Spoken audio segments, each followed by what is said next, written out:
Hey guys, Ivan here, and in today's video we got a couple of very interesting bodybuilding topics to go over. We got some juicy stuff as well, but real quick, before we actually start with the video, I gotta show you something, guys. So Hosstile just released a new drop, the first one this year in 2025, so you got some really cool clothing and some really cool lifting gear. For example, this Samson Dauda hoodie, if you're a fan of our current Mr. Olympia. Then you got this hat, which is also Samson Dauda hat. It says 19 because Samson is number 19 Mr. Olympia. I really like this shirt right here. If you are fans of Martin Fitzwater, look at this shirt. It's really awesome. Him hitting the most muscular, for example. Then you got some really cool lifting gear. Like I said, these straps right here. Or, for example, these knee sleeves. These are perfect for me, for example. I don't do free weight squats, but, you know, sometimes you have some knee pain. So, like, for heavy hack squats, leg presses, they're awesome. They're looking really cool. And if you have some serious knee troubles or you're squatting really heavy, you can try these knee wraps. They look really hard, really tough. Or you can buy these pants, for example, here. Joggers, they're looking awesome as well. A lot of cool stuff, guys. So check it out. Ford is sending me some clothing. I'm not sure exactly what. I hope it's this new release, but I don't think it is. But man, I wish I'll get some of this in future, I guess, I hope. Anyways, guys, if you're buying anything from Hosstile, just use the code EVEN10 for a 10% discount. Now, let's start with the video. The first thing we got today, guys, is whatever James Hollingshead posted today on his Instagram feed. So he posted this, and it's a text, basically. What he's saying is, I'll be leaving TBJP X Shed this month. And of course, he's talking about his new gym that he opened just recently with Jordan Pieters. That's what TBJP stands for, trained by Jordan Pieters. And Shed is, of course, James Hollingshead's nickname. So they opened a new gym, and yeah, apparently James is leaving it this month. He says, thanks to my staff, my members, all who have made a special place for me. I wish you all the very best.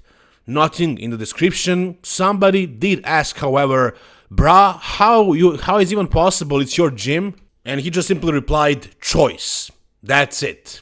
So, as of this moment, we have no further explanation.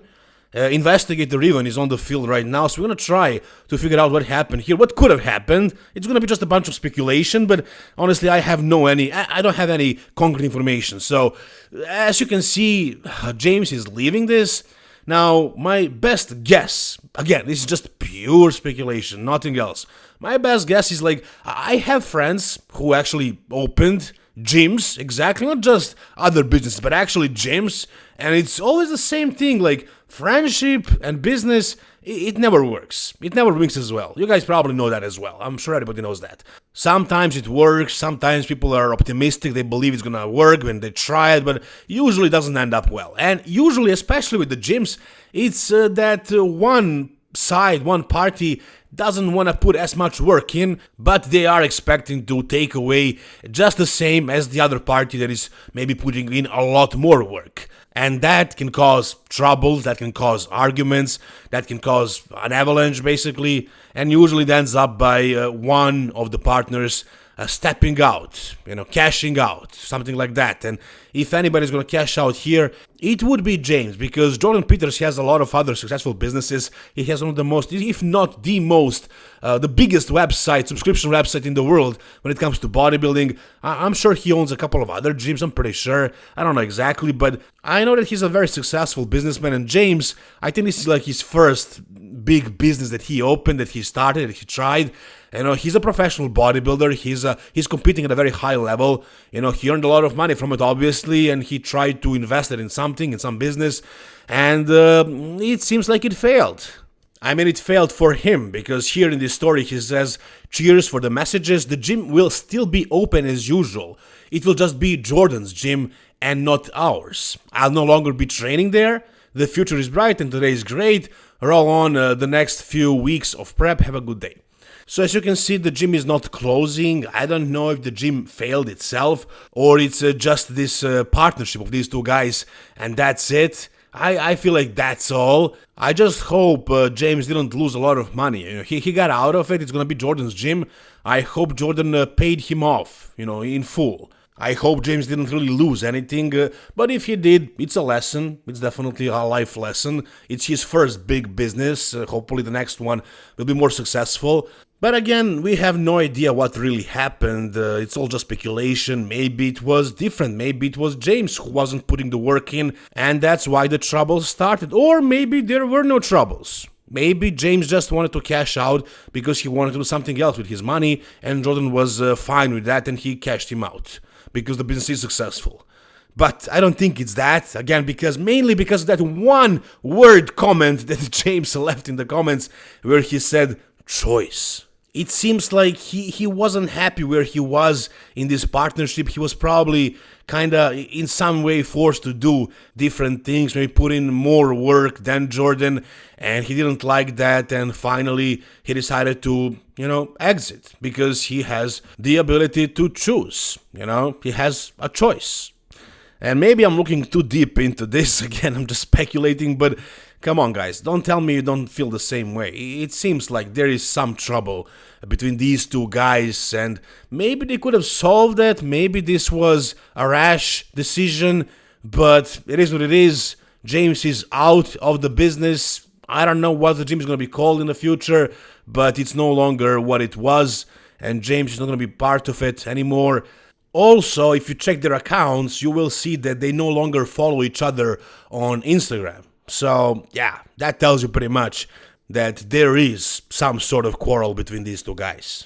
Whatever your thoughts are, guys, tell me down below in the comment section. Alright, the next thing we got is also very interesting. It's Regan Grimes finally admitting that his coach is Stefan Kinsel. And I made numerous videos about, not numerous, but like 2 videos about this, and a lot of you guys were like, is he obligated to tag his coach? Is that a part of their agreement? Is it necessary? Maybe guys are giving too much credit to their coaches, this and that. Why am I even talking about this? I'm talking about this because it's interesting, and that's it. So finally, Regan, I don't know if he watched my videos or it just happened by accident, but I made a video about this like 2 days ago, and now Regan is finally tagging his new coach, Stefan Kinsel. And there is nothing interesting about the post, let's be honest. It's just another most muscular of his, and he posted like 20 like this in the past 20 days. And here he says that he's checking in at 302.2 pounds, 101 days out of New York Pro. And he made a collaboration with the boss of Outlaw, Stefan Kinsel. So, yeah, nothing special here, really. I mean, he does look great. He looks big, he looks round and aesthetic and all that. But you guys know if he wants to be at the top, he needs to be as big as the other guys who are at the top. Samson Dauda is his height, and he's like 350 in the offseason, or like 340, and Regan is 302 right now. So, as far as like his physique, nothing special to see here. But again, he has 121 days. So maybe Stefan can pull some magic and maybe, keep him at around this same weight and just get him more conditioned. Maybe that's possible if he wasn't pushing the gear. The gear is really the only thing that can do this kind of magic, let's put it that way. Grow into the show. The only way you can grow into the show is if you weren't blasting the gear before and you start blasting it as you're getting in caloric deficit. Like if everything is maxed out, if you're eating a ton of food, if you're taking a lot of drugs, if you are training maximally and you are progressing slowly, then you take away one thing, which would be calorie surplus in your prep. Why would you continue to progress? Maybe it can happen in some cases if you were forcing food way too much and you got too fat and your insulin sensitivity wasn't that great. So maybe if you pull it back a little bit, maybe you can be more sensitive and maybe you can actually progress. But that's like in the beginning, maybe. Really, you can expect to gain 30 pounds of muscle, in your prep if you were maxing everything in the off season. But in this case, I have no idea what Regan was doing in the off season. I hope, because I'm a fan of Regan, I hope he wasn't doing anything crazy and he's gonna start doing more now. In which case it would be possible to see him at like maybe not 300, but like maybe 290 on stage. That would be still amazing. I mean, he was like 275 last year with Milošarčev at the Spain and Italy show, and he was big. He actually looked pretty good. 275 is solid weight, but he wasn't exactly in great condition. For the Mr. Olympia later, he actually did get more condition, but he was like 265, so that was too small. So I think it worked better for him when he was bigger and fuller, because he has such a big frame, and the other guys in the IB Pro League are super massive. So if he goes with that again, fullness, size, not super crazy conditioning, and he somehow ends up being, let's say, 10 pounds heavier, maybe 15, if he's like 285 or 290, that would be dangerous, with his frame, with his structure and everything like that. He can do some serious damage. But we'll see. I have no idea what's going to happen in the next 121 days. But yeah, one thing is for sure. Regan is officially coached by Stefan Kinsel, even though we knew this for a couple of months now. Not a couple of months, but like maybe a month and a half. We knew this, everybody knew this, but now it is official. Regan Grimes is coached by Stefan Kinsel, and this is what he looks like at 121 days out of New York Pro. Alright, and the last thing we got in this video is very, very interesting. We actually got a full-on physique update from Brandon Curry, the 2019 Mr. Olympia, who is prepping for the Arnold Classic and who is 6 weeks out right now. I'm going to show you a video. It's actually a full physique update. You're going to see what he looks like in a second. But I gotta tell you guys, he is already in contest condition. A little bit flat, I gotta say, but shredded, ready. Now, it's a lengthy caption, basically, what he says here. He says a lot of things, but one thing that I found interesting is he talks about his coach and their approach, and he says, thanks to my coach, Justin Harris. Yeah, that's Brandon's new coach. He was prepped all this time by those guys in Kuwait. I mean, actually by Abdullah for like 10 years or something like that, 8 years, I think. And then he switched to another guy, Ahmad. I'm not sure exactly who it was, but somebody from Kuwait as well for last year. And now he's actually back in US. He's no longer in Kuwait. And he has an American coach as well. That's Justin Harris, a very good coach, I gotta say. So they're doing this prep together. And now here, Brandon says, since this is our first time working together, Justin let me know that this first phase is about stripping the fat off. The final phase will be more focused on making the physique look good. And that's definitely good to hear, because when I saw this physique update, I was like, why is he so shredded at 6 weeks out? But I guess they have this really cool approach, if you ask me. It's ideal, actually, if you have time to do this. And Brandon is somebody who is already basically developed. He doesn't need to grow any more muscle. And he can't grow any more muscle, really, at that stage of his career. He's basically at a tail end. So, they're going to try. Actually, they actually did this. They got him shredded. And now they're going to kind of rebound into the show.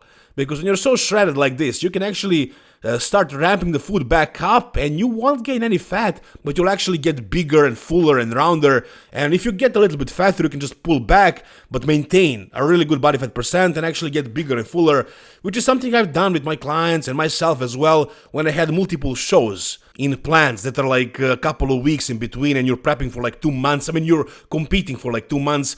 The first show you do and the last show you do can be very, very different. You can actually get much bigger and fuller and stay within the same body fat percent range, and you're going to end up looking awesome. So if Brandon looks like this at 6 weeks out, and now they're going to try to work on, as he says, making the physique look good, or should I say, working on fullness, it's going to end up looking pretty good. So let's check out the physique update, actually. So you will notice that he has the fullness. He has the freshness. The muscles are really round and full. He didn't lose any body parts. He didn't melt away with age. Actually, there is one body part that actually did melt away, but you probably won't be able to notice it until I tell you. So try to figure it out. I'm going to show it to you in a different photo after we're done with this physique update. If you notice it, comment down below. Now, legs, yeah, it's not that. Legs are always smaller for Brandon Curry.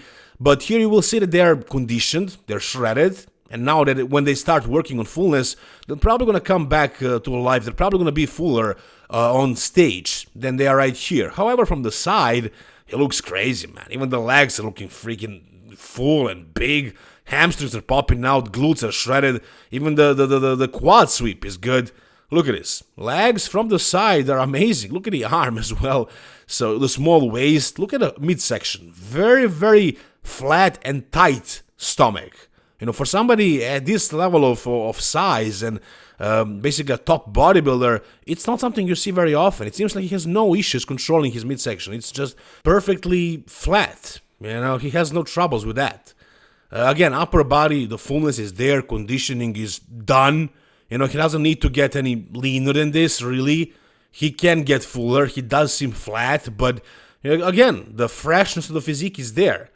Now, you look at him right here and you're thinking probably, like, why wouldn't he be able to win the Arnold Classic again? You know, it's kind of hard to figure it out. Honestly, I can't figure it out. If he's in condition, if he's full and shredded, if he peaks well, you know, like, he won Arnold Classic twice. He won the Mr. Olympia once. Why wouldn't he be able to win again? Well, I guess here's why. The photo on the left is 2019 Mr. Olympia, when he looked blasting full, super fresh, crazy. He just looked insane that year. Even the legs looked really big and full, I mean, for his standards. And then there is the photo on the right, and that's from last year's Mr. Olympia. And as you can see, look at the left tricep. It's gone. It's melted. And his left lat is also looking, I want to say melted, but not the way it looked back in the day. It looks kind of messed up. Biceps, I would say probably the same thing. You know, it looks good still, but look at the other one from 2019. A big difference. So there is something going on with Brandon's left side. And I never noticed this before. You guys don't beat yourself up because of this. I never noticed this until today. Again, like, the other body parts are good, they're fresh, but there is this one thing, and we can see it from this angle. There are probably other things that he lost that are pretty, it's difficult to notice it, but if you pay close attention, you will see things like that. So his physique is no longer what it really was back in the day. Just look at his two photos. The difference is definitely visible. He does look very good when he's hitting the poses, when he's in the gym, when he has a pump, even on stage, when he is super full under those crazy lights. Like, he does look really impressive still, but, you know, it's no longer Brandon Curry that once was. You know, he did lose a little bit of something. And of course he did. I mean, look at his beard, it's gray basically. You know, he's a veteran of the sport. He won the Mr. Olympia, he won the Arnold Classic twice. He had an amazing career. But again, I'm looking at this and I'm thinking, like, why wouldn't he be able to win the Arnold Classic? And it's really hard to pinpoint at something other than that tricep maybe. But I'm pretty sure on that day it's gonna be noticeable when he's compared to the other guys. So, you know, I can't. When I look at this, I think, yeah, he can be top 3. But I don't think it's going to happen because there are things that are not really noticeable right away. But in comparison, you will see it on the stage. Or maybe he's going to come back and be better than ever. Maybe whatever happened to his tricep is reversible. And maybe he's going to bring back some crazy kind of fullness and conditioning with his new coach. And we're going to see a new version of Brandon that is just going to win the show. You know, maybe that's going to happen. There is a possibility of that happening, but I don't think so. I am not going to say I don't see it because I actually can see it based on this physique update. I just don't think it's going to happen. You know, I kind of lost faith. I had higher hopes for Brandon in the past couple of years, but he kind of always failed to deliver what I thought he would deliver. And even when he did look like he delivered, he still placed lower than I thought he would. So I'm kind of giving up on Brandon finally, but with my luck, he'll probably end up winning the whole thing. So you guys tell me what you think down below in the comment section about whichever part of this video. Again, check out the new Hosstile Drop. If you guys want to buy anything from Hosstile supplements, just use the code EVEN10 for a 10% discount and also to support me and my channel. If you guys happen to be looking for coaching, you can DM me on Instagram about that as well. Thank you guys so much for watching this video. See you soon, all the best, and bye-bye.